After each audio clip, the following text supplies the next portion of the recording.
Qué bueno es tener este nuevo encuentro aquí en tu programa de Biblia Fácil.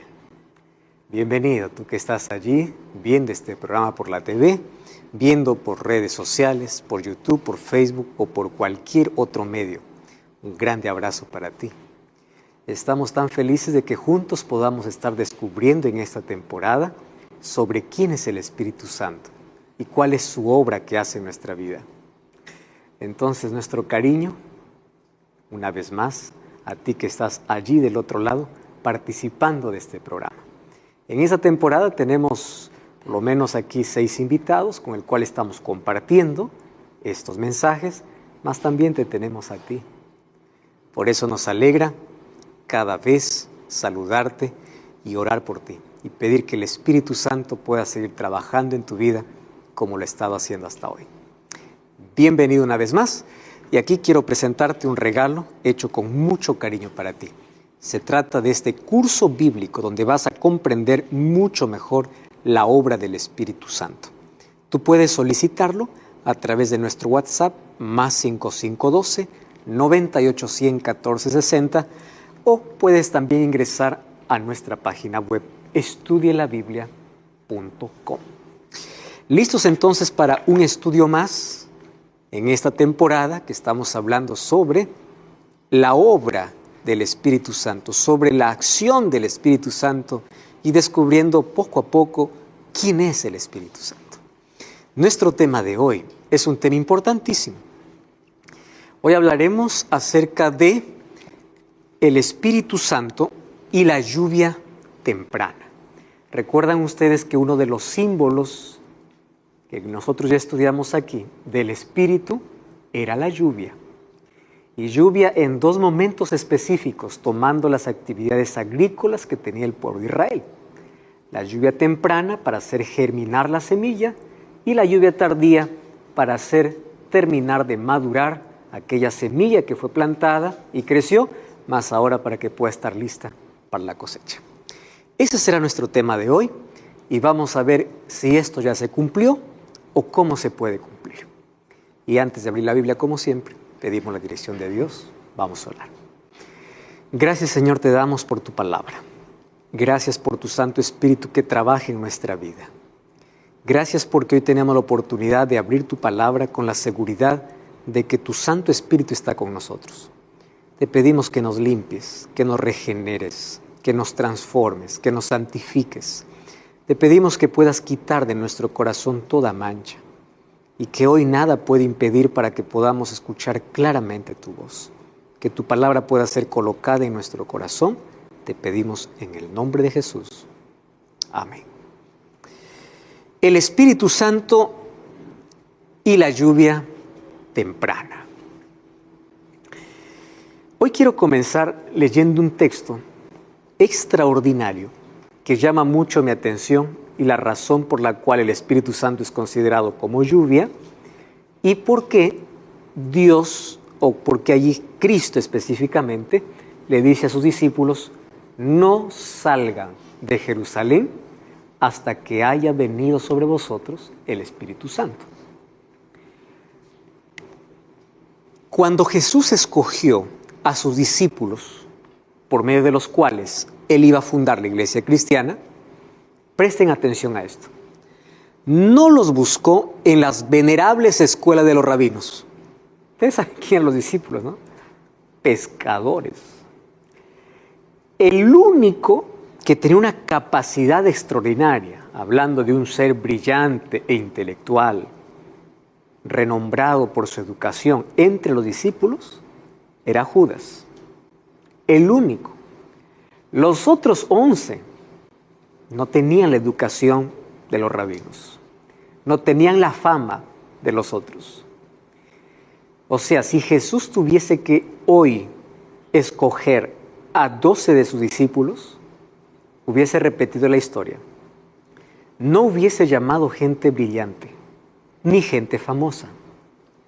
Hubiese elegido a aquellos que nadie les daría importancia. ¿Por qué razón? Aquí les explico. Él no buscó en las venerables escuelas de rabinos ni en el círculo exclusivo del Sanedrín. No mandó por ellos a Grecia, el centro de la filosofía y la cultura. Tampoco fue a Roma, que era el centro del genio legislativo y de las proezas militares. Para encontrarlos, recorrió las playas de Galilea y seleccionó a hombres humildes, cuyos corazones estuvieran dispuestos a humillarse para que Cristo lo fuera todo. Hombres por medio de quienes el Espíritu Santo pueda obrar sin ser impedido por la sofistería humana o espíritu de superioridad. ¿Entienden la razón por la cual Dios escogió a 12 hombres pescadores, incultos, porque ellos no tenían nada de qué orgullecerse? Absolutamente nada. ¿Y qué cosa está buscando Dios? Gente humilde. El problema es que nosotros hemos aprendido a catalogar o a mezclar humildad con condición social. Yo soy humilde porque vivo en una casa humilde y porque soy humilde porque no tengo dinero. Pobreza no es sinónimo de humildad. Hay gente tan pobre y tan arrogante como hay gente tan rica y tan humilde. La humildad no tiene que ver con cuánto tengo en el bolsillo. La humildad tiene que ver con cuánto estoy dispuesto a reconocer a Dios sobre mi vida. Yo no puedo decir soy humilde si no dependo de Dios. Y la humildad es una actitud, o mejor, es el trabajo del Espíritu de Dios en el ser humano. La humildad se aprende cuando se camina con Cristo. Abran sus Biblias en Mateo capítulo 11, versículo 28. Es una invitación que Jesús hace para todos los seres humanos. Mateo capítulo 11, versículo 28. Venid a mí todos los que estáis trabajados y cargados, que yo os haré descansar. Primer acto, ir. ¿Correcto? No te está pidiendo dejar, simplemente ir. ¿Cómo? Con tus cargas. O sea, no intentes presentarte delante de Dios sin cargas, sin problemas. No, anda como estás. Número 2, versículo 11, 29. Llevad mi yugo sobre vosotros. Ahora, uno ya va cargado y encima va a tener un yugo. Está difícil, ¿no? Las cargas ya pesan. Ahora el yugo. ¿Qué dice el versículo 29? Y aprended de mí que soy manso y humilde de corazón, y hallaréis descanso para vuestras almas. Y Jesús repite, porque mi yugo es fácil y ligera mi carga. ¿Qué está diciendo aquí Jesús? 3 conceptos importantes. ¿Qué necesitas para ir a Jesús? Nada, simplemente ir. No necesitas dejar, abandonar, no, anda así, cargado, cansado, agobiado, agitado, así, anda. Número 2, acepta que cuando llegas a Jesús hay un yugo. ¿Qué es un yugo? Un yugo es un instrumento de madera, un pedazo de madera, diseñado para poder sujetar para que 2 toros caminen juntos. Aquellos que han visto cómo el campesino hará la tierra con bueyes o con 2 toros, allí se van a dar cuenta que el instrumento más importante para arar es el yugo. El yugo va a permitir que ambos animales puedan dar pasos iguales. Si alguien se quiere adelantar, el yugo le dice no, estás atado. Si alguien se quiere atrasar, el yugo le hace recordar, vamos más rápido. Yugo es para caminar juntos. Y Jesús dice, llevad mi yugo. O sea, yo te voy a poner algo en tu vida que te va a enseñar a caminar junto a mí. Y cuando tú caminas junto a mí, hay dos cosas que vas a hacer. Vas a aprender. ¿Qué vas a aprender? Que soy manso y humilde. O sea, la mansedumbre y la humildad es el resultado de caminar con Cristo. ¿Quién es un humilde? Aquel que reconoce su incapacidad y reconoce a Dios como su Señor. Por eso es que Dios no buscó a gente educada y brillante, no porque los despreció, sino porque hay la tendencia que cuanto más títulos tengas, tú digas, yo soy doctor, yo soy PhD, yo tengo 3 profesiones, yo hice esto. Hay mayor tendencia que cuando tengas mayor capacidad, si en algún momento consigues algo, diga, pues es por mi capacidad. Pero estos pescadores, ¿qué podrían decir? Fueron con el peor carácter, deformados totalmente. Se fue un hijo del trueno, 2 hermanos, Juan y Santiago. Se fue un Pedro, que cada 10 palabras, 8 eran solamente maledicencias. Se fue allí un Tomás incrédulo. O sea, tú revisas a los discípulos, ninguno de ellos los hubiesen llamado hoy para formar parte de una empresa. Ninguno. Si Jesús hubiese colocado el currículum de los 12 para un empleo, los 12 hubiesen sido rechazados. Hubiesen dicho, bueno para nada. Estos no sirven. Pero ¿qué cosa veía Jesús? Jesús no quería capacidad o talento humano. Jesús quería personas vacías de sí mismas para llenarlas de su espíritu. Por eso el apóstol Pablo va a repetir ese concepto diciendo así: lo vil de este mundo escogió Dios. O sea, lo peor de este mundo para poder avergonzar a los sabios. Cuando Dios levanta a alguien, no lo levanta por su capacidad o habilidad. Lo levanta porque está dispuesto a vaciarse de sí mismo para ser llenados de Dios. Concepto clave. ¿Quieres ser lleno de su presencia? Vacía tu autosuficiencia. Concepto. Entonces, por eso es que Dios eligió a esos.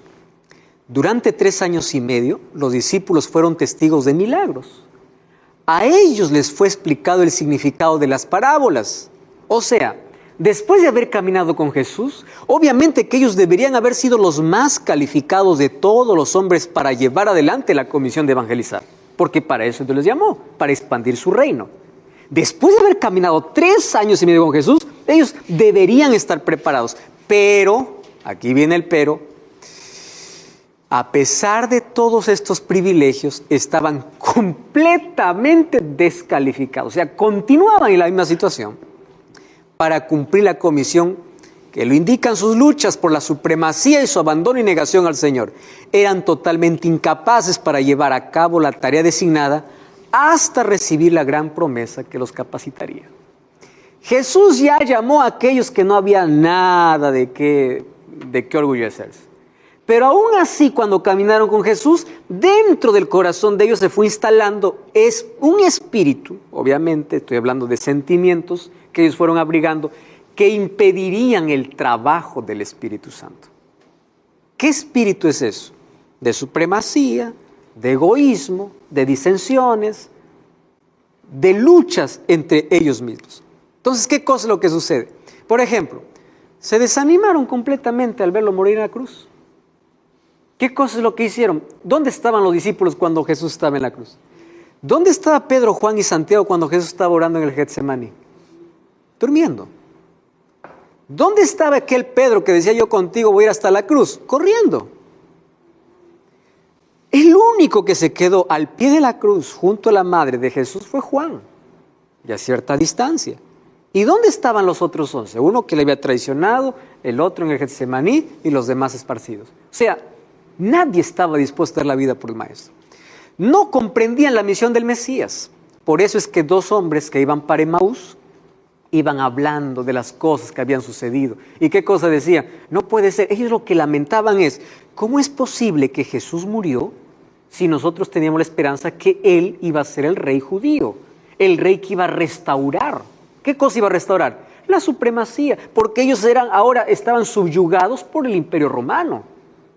Ahora, fíjense lo que Jesús les dice. Vamos a Hechos capítulo 24, a Lucas capítulo 24, versículo 21. Lucas capítulo 24, versículo 21. Miren qué interesante lo que ellos dicen y lo que Jesús responde. 24, 21. Dice así: nosotros esperábamos que Él fuera el que había de redimir a Israel. Sin embargo, además de todo, hoy es el tercer día, pero esto no ha acontecido. ¿Cuáles eran las esperanzas de los discípulos? Que Él pueda ser un rey terrenal. Ellos no estaban pensando en un reino espiritual para el cual Jesús los había llamado. Vamos a Hechos capítulo 1, versículo 6. Aun cuando Jesús está yendo para el cielo, miren lo que pasa con los discípulos. Hechos 1, 6. Entonces los que se habían reunido le preguntaron diciendo: Señor, ¿restaurarás el reino de Israel en este tiempo? Jesús ya está por ascender al cielo y ellos continuaban con la idea de que Jesús iba a restaurar un reino. ¿Dónde? Terrenal. ¿Qué le responde Jesús? No os toca a vosotros saber los tiempos o las ocasiones que el Padre puso en su sola potestad. Versículo 8. Pero recibiréis poder. ¿De qué está hablando el Espíritu Santo? Ahora presten atención aquí. Mientras Jesús está tan preocupado por dejar las últimas instrucciones a sus discípulos, su mente de ellos continúa en: ¿habrá reino? ¿Habrá reino aquí? Jesús le dice: eso no les compete saber a ustedes. ¿Cuándo va a ser eso? Pero vuelve al tema. ¿Cuál es el punto principal? Recibiréis el Espíritu Santo. ¿Cuál es el último mensaje que Jesús dio para toda la gente que estaba reunida? Ustedes recibirán poder. Porque de ahí el versículo 11 dice que Jesús se elevó al cielo. Lo último que Jesús dijo: esperen al Espíritu Santo. Ellos estaban atados por el materialismo y encadenados por prejuicios nacionales, condenados al fracaso sin el Espíritu Santo. Entonces Jesús ya les había dado la comisión. ¿Cuál es la comisión? Mateo 28, 18 al 20. Toda potestad me es dada en el cielo. Primero Jesús les dice: poder, toda potestad me es dada. Vayan, hagan discípulos, bauticen en nombre del Padre, del Hijo y del Espíritu Santo. Enséñeles que guarden las cosas y yo estoy con vosotros todos los días. Muy bien. Pero ¿cómo podrían hacerlo ellos? Entonces es imposible, ellos no podrían hacer ese trabajo. ¿Qué cosa hace Jesús? Tiene que enviar el Espíritu Santo. Y miren la recomendación de Jesús. Yo voy a pedir allí que Fabiola puede leer el texto de Lucas 24, 29, por favor. Dice: He aquí yo enviaré la promesa de mi Padre sobre vosotros, pero quedaos vosotros en la ciudad de Jerusalén, hasta que seáis investidos de poder desde lo alto. Muy bien. ¿Qué cosa le dice Jesús? La promesa va a venir. ¿Cuál era la promesa? La venida del Espíritu. Pero por favor, quédense hasta que sean investidos de poder. O sea, la obra que yo les he dicho que hagan, quiero que se les quede claro, dice Jesús, no es de ustedes, es mía. La obra de poder llevar el Evangelio al mundo no es de la iglesia, es de Dios. La iglesia es el medio, pero es Dios quien va a terminar su obra. Usando seres humanos, claro, por eso es que un cristiano nace en el reino de los cielos como un misionero. ¿En qué sentido? Ya nace con una misión que cumplir, pero no es el dueño de la misión. El dueño es Dios. Por eso dice: no se atrevan a cumplir esta misión sin primero tener poder. No salgan. La comisión está ahí. Esperen. ¿Dónde van a esperar? En Jerusalén. Señor, ¿no es mejor otro lugar? No. ¿Por qué Jerusalén no sería un lugar ideal? En Jerusalén ya mataron a Jesús. En Jerusalén ellos tienen burla, en Jerusalén ellos tienen crítica, en Jerusalén ellos fueron humillados. En Jerusalén, Señor, aquí nos vamos a quedar. Esperen, no salgan. O sea, ni un paso sin el Espíritu. Que el Espíritu llegue. Ahora sí, ustedes podrán hacer eso. Entonces, antes de ir es esperar. Para los discípulos fue esta, para nosotros es ir. ¿Por qué? Porque el Espíritu Santo ya descendió en el Pentecostés. ¿Correcto? Y desde que descendió en el Pentecostés, el Espíritu Santo trabaja continuamente. Esta orden fue para los discípulos. No salgan, primero esperen hasta que llegue el Espíritu. Pero desde que el Espíritu llegó, la iglesia tiene que salir, investida de poder. Claro, lleno del poder para que tenga resultados. Lo que necesitamos es el bautismo del Espíritu Santo. Sin Él no estamos más preparados para ir ante el mundo que los discípulos estaban después de la crucifixión de Jesús. No podemos hacer ninguna obra para Dios sin el poder del Espíritu. Eso es totalmente imposible. La predicación de la palabra sería inútil sin la continua presencia y ayuda del Espíritu Santo. Este es el único maestro eficaz de la verdad divina. Únicamente cuando la verdad vaya al corazón acompañada por el Espíritu, vivificará la conciencia y transformará la vida. Presten atención aquí a algunas palabras. Únicamente cuando la verdad vaya al corazón acompañada por el Espíritu va a dar vida. Nosotros podemos tener las mejores palabras, los mejores argumentos, los mejores conceptos, el mejor conocimiento, preparados en las mejores universidades, pero nunca nuestras palabras darán vida a menos que no vayan acompañadas ¿de qué? Del Espíritu. Por eso es que el Pentecostés era necesario. Y aquí viene un concepto interesante. Dios primero prepara a su pueblo para luego darles una misión. Miren, acá hay lecciones que aprender muy importantes. Dios quería libertar a su pueblo, Israel. ¿Cuántos años estaba como esclavo en Egipto? 430 años. ¿Acaso no había prisa para libertarlos? Sí. Pero antes de libertarlos, Dios prepara a quién los va a libertar. ¿Quién fue? Moisés. ¿Por qué Dios no lo levantó cuando estaba en Egipto? Porque probablemente, si es que Moisés hubiese levantado cuando todavía estaba en Egipto, Moisés hubiese confiado más en la educación que hubiese recibido los egipcios, porque él fue educado en las escuelas de Egipto, más que en el poder de Dios. Por eso es que primero Moisés fue llevado ¿a dónde? Al desierto. ¿Por cuántos años? 40 años. En el desierto se sentía tan insuficiente que incluso le dijo a Dios, Señor, ya no sé ni hablar. Claro, si él no se comunicaba con nadie, solo se comunicaba con las ovejas. Ya me olvidé de todo, ya no sé nada. Ahora, ¿cómo me voy a ir? Tranquilo, yo soy el que te mando. Yo no necesito tu gran capacidad, tu brillantez, no. Solo necesito que me obedezcas y tenga la seguridad que yo voy contigo. Dios lo preparó. Entonces Dios primero nos quiere preparar para la misión. Y la preparación hoy es primero tenemos que ser bautizados por el Espíritu Santo, que es diferente al bautismo del agua, como vamos a ver ya en los próximos capítulos.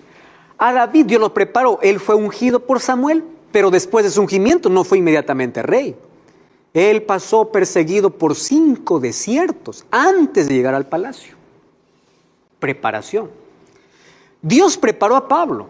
Después que se encontró en el camino a Damasco, ustedes saben que él fue por lo menos 3 años en silencio, estuvo preparándose para ser el apóstol de los gentiles. ¿A los cuántos años Jesús comenzó su ministerio? A los 30 años. O sea, él esperó 30 años para comenzar. ¿Esos 30 años de qué fueron? De preparación. Entonces Dios te dice, yo tengo una misión especial, pero prepárate. Tú no puedes ir sin poder, sin el Espíritu. Y ese bautismo del Espíritu necesitamos todos los días para hacer todas nuestras actividades, especialmente cuando se trata de la misión.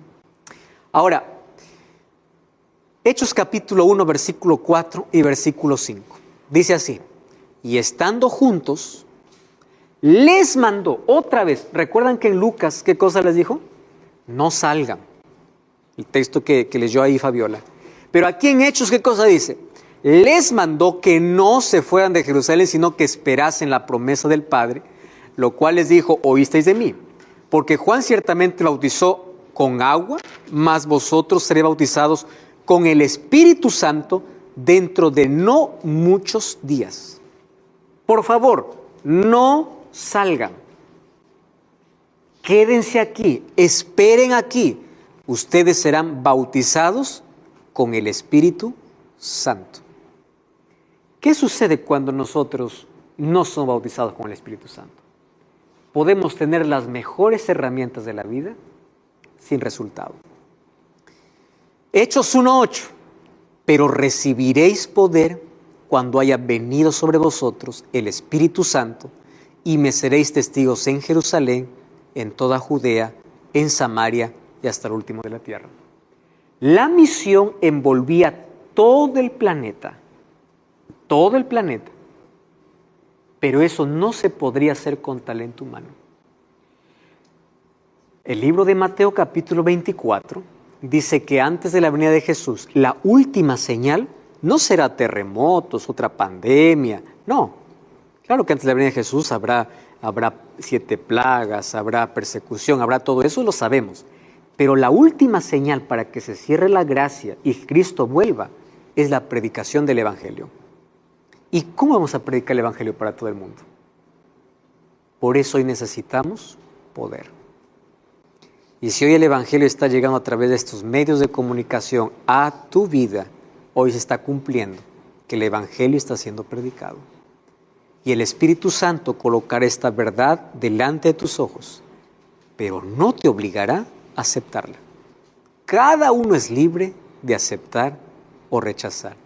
Solo que cada vez que rechazas un mensaje, no lo haces contra un líder, contra un pastor o contra una iglesia.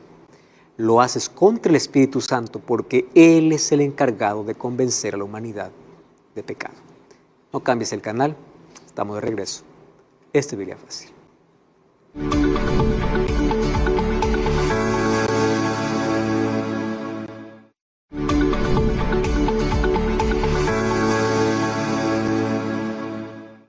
Estamos de regreso en tu programa Biblia Fácil. Estamos hablando hoy sobre la lluvia temprana. ¿Cuál fue la razón por la cual Dios tuvo que mandar su Espíritu Santo para el comienzo de la gran comisión o de la predicación del Evangelio? Y ya vimos nosotros en el primer bloque de este programa que era necesario porque ninguno de ellos estaba capacitado para poder ejercer una obra tan grande. Además, la obra de predicar el Evangelio no era humana, era divino-humana. El ser humano solo coopera con Dios, pero el dueño de la misión es Dios. Entonces ahí es que ocurre el Pentecostés. Muy bien. El Pentecostés, en la Biblia lo entendemos como el cumplimiento de 2 cosas. Número 1, el Pentecostés nos señala que Jesús llegó al cielo, su sacrificio fue aceptado y se sentó a la diestra de Dios Padre. Recordemos que Jesús también es Dios.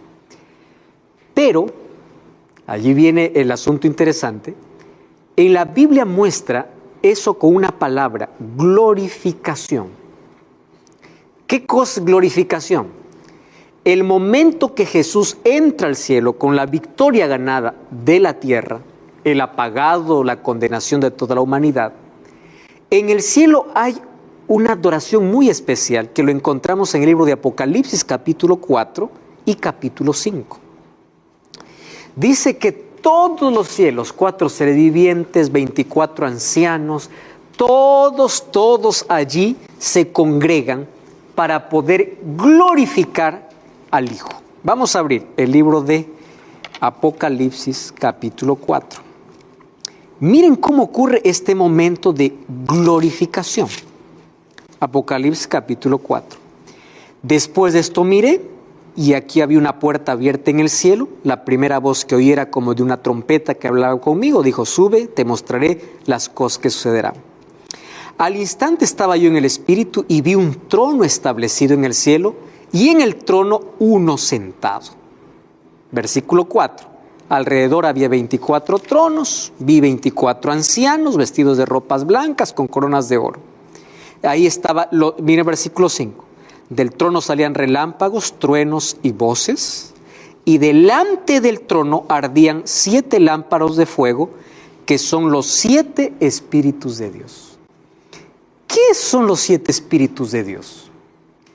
Los 7 espíritus de Dios es la referencia al Espíritu Santo. ¿Y por qué 7? 7 en la Biblia representa perfección y plenitud. O sea, el Espíritu Santo en este momento, ¿dónde estaba? En el cielo, de manera plena. 7. Ahora, y bueno, ahí viene el asunto de adoración. Versículo 8. 4 seres vivientes cantaban alrededor: Santo, Santo, eres Dios poderoso, el que era, el que es y el que ha de venir. Versículo 11. Miren cómo se adora aquí ahora a Cristo. Digno eres de recibir la gloria, la honra y el poder. ¿A quién están hablando? ¿A quién está dando la bienvenida aquí? A Cristo. ¿Por qué? Porque tú creaste todas las cosas y por tu voluntad existen y fueron creadas. ¿Recuerdan que ya hablamos de Jesús, que está en la creación igual que el Espíritu Santo? Entonces, ese momento de adoración es: digno eres de recibir la adoración. Le están dando la bienvenida al cielo. Tú eres digno porque por ti fueron creadas todas las cosas. Vamos al capítulo 5, versículo 9. Nuevamente, y cantaban un cántico nuevo diciendo: digno eres de tomar el libro y de abrir sus sellos, porque tú fuiste inmolado y con tu sangre nos has redimido para Dios de todo linaje, lengua, pueblo y nación, y nos has hecho para nuestro Dios un reino y sacerdotes, y reinaremos sobre la tierra. ¿A quién están adorando? A Jesús. Digno eres de recibir toda la gloria porque tú creaste, y digno eres porque tú te inmolaste. Ese es el momento ¿de qué? De la glorificación. ¿Quieren ver ustedes una profecía en el Antiguo Testamento donde se hablaba del momento cuando Jesús ingresaría después de su resurrección al cielo? Salmos capítulo 24. Miren, qué precioso. Salmos 23 habla: Jehová es mi pastor. Y cuando dice Jehová es mi pastor, está haciendo referencia a Jesús. Porque en el libro de Juan capítulo 10 dice: yo soy el buen pastor. ¿Correcto? Y en Salmos encontramos muchas profecías mesiánicas haciendo referencia a Cristo específicamente. Vamos entonces a Salmos capítulo 24 y miren lo que sucede allí. Versículo 7. Alzad puertas vuestras cabezas, alzaos vosotras puertas eternas. No está hablando de cosas terrenales, está hablando de cosas celestiales. Alzaos puertas eternas y entrará el Rey de Gloria. ¿Quién es este Rey de Gloria? Jehová el fuerte y valiente, poderoso en batalla. Alzad puertas vuestras cabezas, alzaos vosotras puertas eternas y entrará el Rey de Gloria. Y un grupo preguntaba: ¿quién es el Rey de Gloria? Es Jehová de los ejércitos, el Rey de Gloria. ¿Quién es este que está entrando? Jesús. Es una profecía mesiánica. Y si ustedes se dan cuenta, en el capítulo 22, ahí está hablando del sufrimiento de Jesús. Miren lo que dice allí el versículo 12.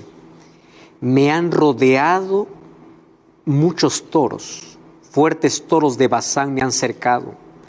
Abrieron contra mí su boca como león rapaz y rugiente. He sido derramado como el agua, todos mis huesos se descoyuntaron. Mi corazón fue como cera derritiéndose dentro de mí. ¡Wow! Como un tiesto se secó mi vigor, mi lengua se pegó a mi paladar y has puesto en polvo la muerte.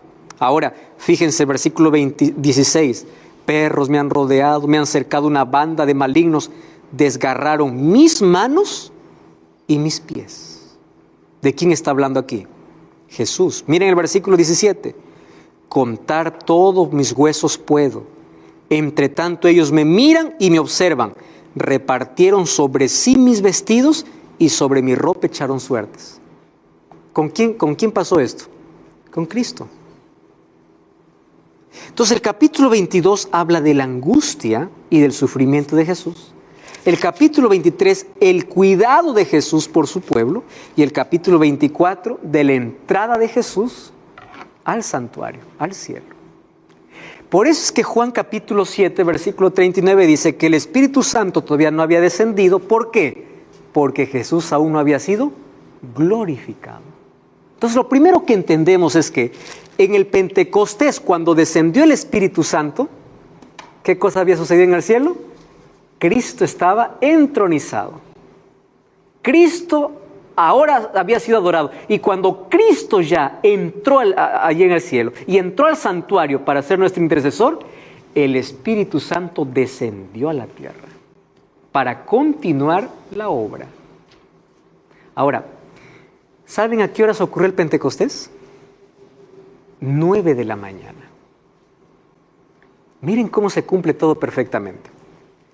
¿Saben qué cosa se ofrecía a las 9 de la mañana? El sacrificio matutino. Y cuando aquí en la tierra se ordenaban sacerdotes, se los hacía en ese primer horario, a las 9 de la mañana. Para entender un poquito el Pentecostés, vamos a tener que entender un poquito el plan de salvación como Dios reveló al pueblo de Israel a través del santuario. El pueblo de Israel tenía 7 fiestas al año. Todas estas fiestas representaban el ministerio de Cristo. La primera era la fiesta de la Pascua. La fiesta de la Pascua representaba la muerte de Jesús para librarnos de la esclavitud del pecado. Solo que después de la Pascua venía la fiesta de las primicias. Y la fiesta de las primicias siempre se celebraba un día domingo, justo pasando la fiesta de la Pascua. Entiendan bien esto, primicias, ¿correcto? A partir de esa fiesta esperaban 50 días hasta la próxima fiesta. ¿Cuál sería la próxima fiesta? La fiesta de la cosecha, que se conoce como la fiesta del Pentecostés. ¿Por qué Pentecostés? Penta es 50 días después. ¿50 días después de qué? De la fiesta de la Pascua.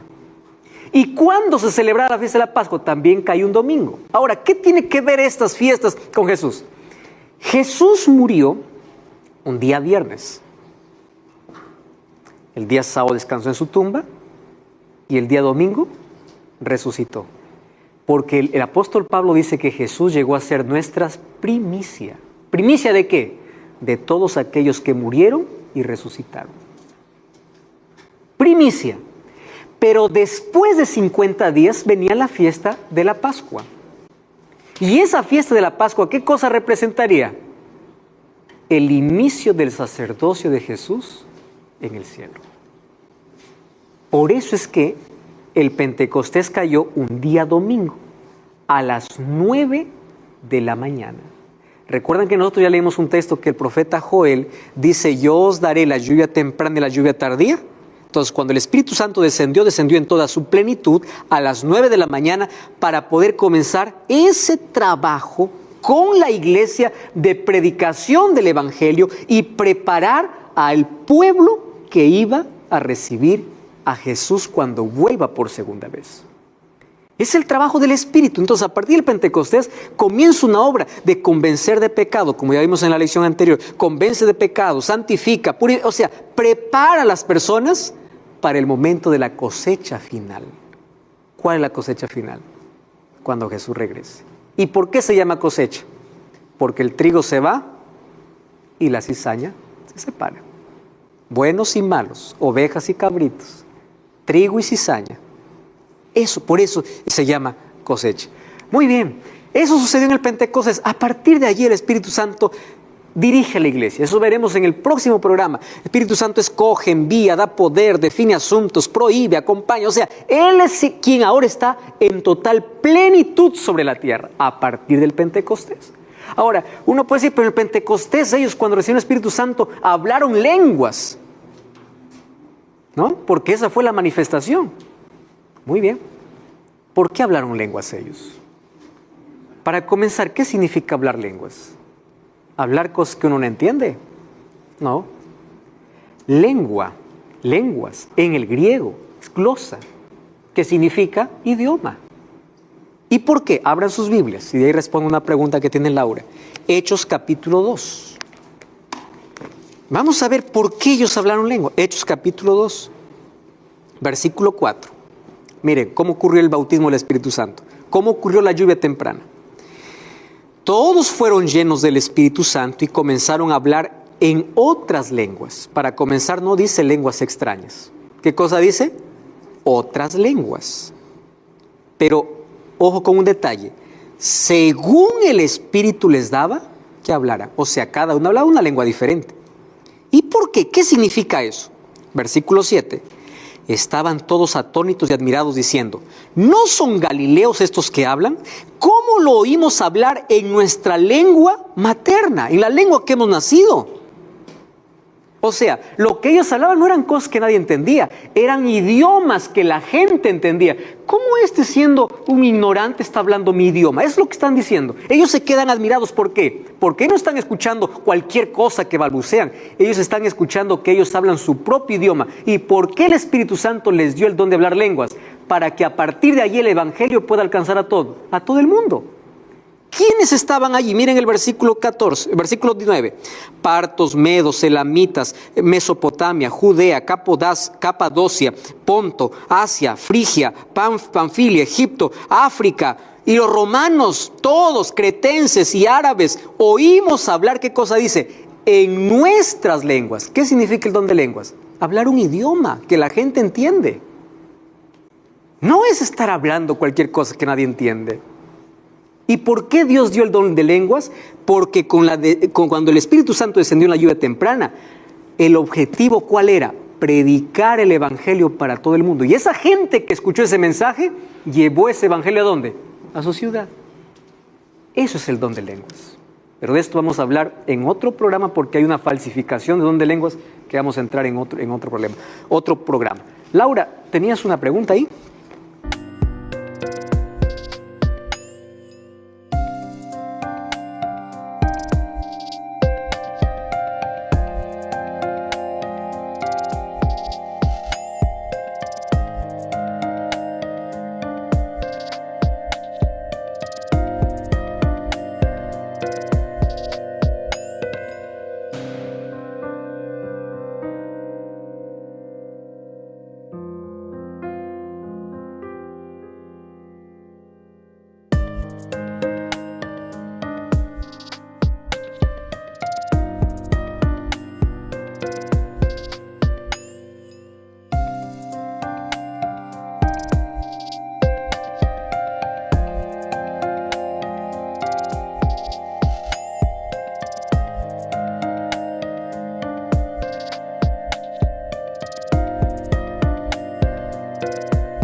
Sí, era en relación al Pentecostés, el Espíritu Santo y la misión de Jesús en el cielo. Uh-huh. No sé si yo me equivoco, pero creo que yo quería estar más claro en lo que mencionó, que decía que cuando el Pentecostés descendió sobre el pueblo, el Señor Jesús asumió su misión también en el cielo. Exactamente, su ministerio sacerdotal. Su ministerio sacerdotal. Pero cuando, por ejemplo, Esteban muere, sabemos muy bien que ahí el Señor comienza a interceder por el pueblo a partir de la muerte de Esteban en adelante. ¿O estoy equivocada? Yo quería tener un poco A ver, no entendí muy bien tu pregunta. ¿Quién comienza a interceder? ¿Es Jesús? Sí, entonces yo quería saber en qué mismo momento específico, porque yo escuché también que cuando Esteban muere, se cierra la puerta de gracia para el pueblo de Israel. Sí. No. Sí. Cuando Esteban muere, se cumple una profecía de las 70 semanas, que era la oportunidad para el pueblo de Israel para continuar siendo la luz de las naciones y la salvación pasa de manera general para los gentiles. Uh-huh. Ya no hay exclusividad de un pueblo, ¿correcto? Okay. Uh-huh. Muy bien. Pero cuando Esteban muere, él dice, yo veo el cielo abierto. ¿Y Esteban cuándo muere? Esteban muere después del Pentecostés. Sí. Entonces, ¿Jesús dónde estaba? Ya estaba en el santuario. Ah, entonces fue antes mismo. No fue antes. Esteban muere después del Pentecostés. No, pero la cuestión de que la misión...